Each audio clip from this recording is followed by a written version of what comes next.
विचार पुष्प या कार्यक्रमात आज आपण ऐकूया गीतासार. श्लोक गायन प्रमोद पद्मश्री श्रीनिवास कुलकर्णी यांनी केले. विवेचन केले लक्ष्मण महाराज चव्हाण यांनी. हा गीतेच्या 8व्या अध्यायातला 27वा श्लोक पाहतोय. नैते श्रुती पार्थ जानन् योगी मुह्यति कश्चन तस्मात् सर्वेषु कालेषु योगयुक्तो भवार्जुन.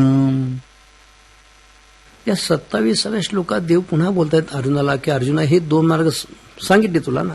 असे असले तरी जो मनुष्य शरीर आहे तोपर्यंतच आत्मस्वरूपाचा विचार करून आत्मस्थितीला प्राप्त होतो, ब्रह्मस्थितीमध्ये राहतो, त्याला या दोन्ही मार्गाचा काहीच उपयोग नाही. त्याची काय गरज आहे त्या 2 मार्गाचा विचार करायची? त्याला जीव स्वरूपाचा भ्रम नसल्यामुळे, देहाचे मिथ्यत्व कळल्यामुळे त्या मार्गाचा काय विचार करायचा आहे? म्हणजे काय झालं, ते 2 मार्ग कोणासाठी आहेत? ज्याला शरीर असतानाच ब्रह्मस्थिती प्राप्त झाली नाही त्यांचा त्यासाठी त्या मार्गांचा विचार आहे. पण जो येण्याची शरीरे शरीराने सरे किंवा एरदारे चिरापडे या शरीरात असतानाच जो मुक्त होतो त्याच्यासाठी हे 2 मार्ग नाहीयेत. माऊली म्हणतात की ते वेळी म्हणितले हे नव्हे, ते सांगितले मागच्या 2 श्लोकात, ते हे नाही आहे. वाया अवसटे काय पावे, देह तजुनी वस्तू व्हावे मार्गेची की देह सोडावा आणि मग त्या मार्गाने जावं. त्यांच्यासाठी हा विचार आहे. अर्चना मार्गाने जावं, ब्रह्मरूप व्हावं.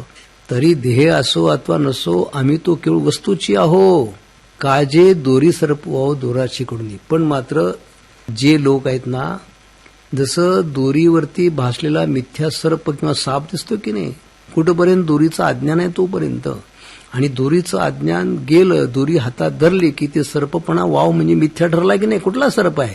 त्याप्रमाणे देह असला काय नसला काय आम्ही ब्रह्मच आहे असं ज्यांनी जाणलेलं आहे त्याला कुठले मार्ग शोधायचे? मग मार्गात एक असं शोधावे. कशाला ते मार्ग शोधायचे? कोणी कुठूनही जावे, आपण कुठल्या मार्गाने जावं, काय गरज आहे त्याची? जरी देशकाळ ही आगवे आपणची असे, सगळे देशकाळ म्हणून चेतन रूपाने मीच व्यापलोय ना. या कारणे पंडसुता तुवा व्हावे योगयुक्ता म्हणून अर्जुना, ते आर्चार मार्ग धूम्र मार्ग याचा विचार करीत बसण्यापेक्षा शरीर आहे तोपर्यंत आपण आपल्या आत्मस्थितीला प्राप्त होणं म्हणजे योगयुक्त होणं गरजेचं आहे. ते तुम्ही सर्व काळी साम्यता अपयसा होईल आणि ही अवस्था प्राप्त झाली, हाच आत्मदर्शनाचा लाभ झाला, हे आत्मस्थितीला प्राप्त झाला की मग बाकीचा काही विचार राहतच नाही. मग भलते तर भलते मग कुठे देह पडो आपला, आणि देह असो अथवा जवा, देह असू दे नसू दे, परी अबंधा नित्य ब्रह्मभावा बिघड नाही, तसा तो ब्रह्मरूप होतो, त्याच्यात कोणत्याही प्रकारचा बिघाड होऊ शकत नाही. असा या 27व्या श्लोकाचा अर्थ आहे. आणि आज या 8व्या अध्यायातला शेवटचा श्लोक आपण पाहतो.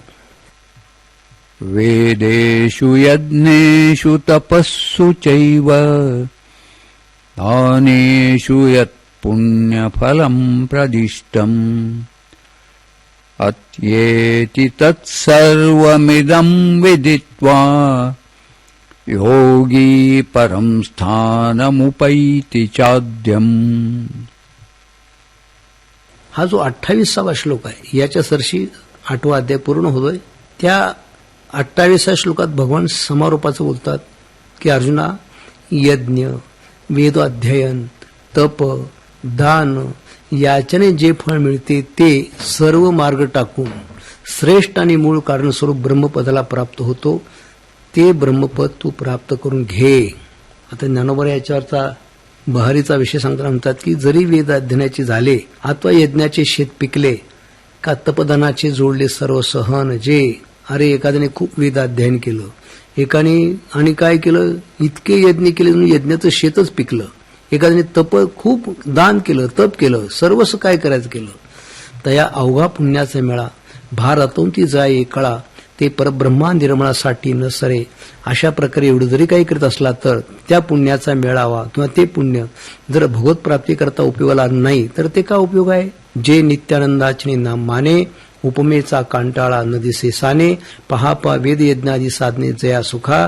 खरं तर ही सगळी त्याच्यासाठीच आहेत, यासाठी जप, यासाठी तप, व्यासे अमुक पर्यंत गेले तो कोणी म्हटलंय. जे विटे ना सरे, हे कसं आहे, परमात्मा तो कधी विटत नाही ना कधी सरत नाही. भोगल्याची पवाडे पुरे, आणि जे त्याचा उपभोग घेतात म्हणजे आत्मस्थितीत राहतात त्याच्या सगळ्या इच्छा पुऱ्या होतात.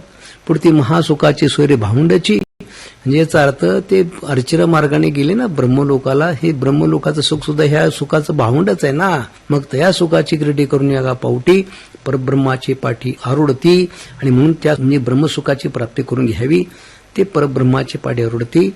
या पद्धतीने त्या दोन्ही मार्गाचा अधिक विचार करत बसण्यापेक्षा जोपर्यंत शरीर आहे तोपर्यंत श्रीगुरूंच्या कृपाशीर्वादाने आपण आत्मलाभ करून घ्यावा. गुरुतीर्थ ज्ञान, ज्ञानी आत्मदर्शन, दर्शनी समाधान आती जैसे, हे समाधान प्राप्त करून घ्यावं. त्यामुळे या दोन मार्गाचा विचार करायची आवश्यकता राहणार नाही, असा समारोपाच्या श्लोकात देवानी अर्जुनाला उपदेश केलेला आहे.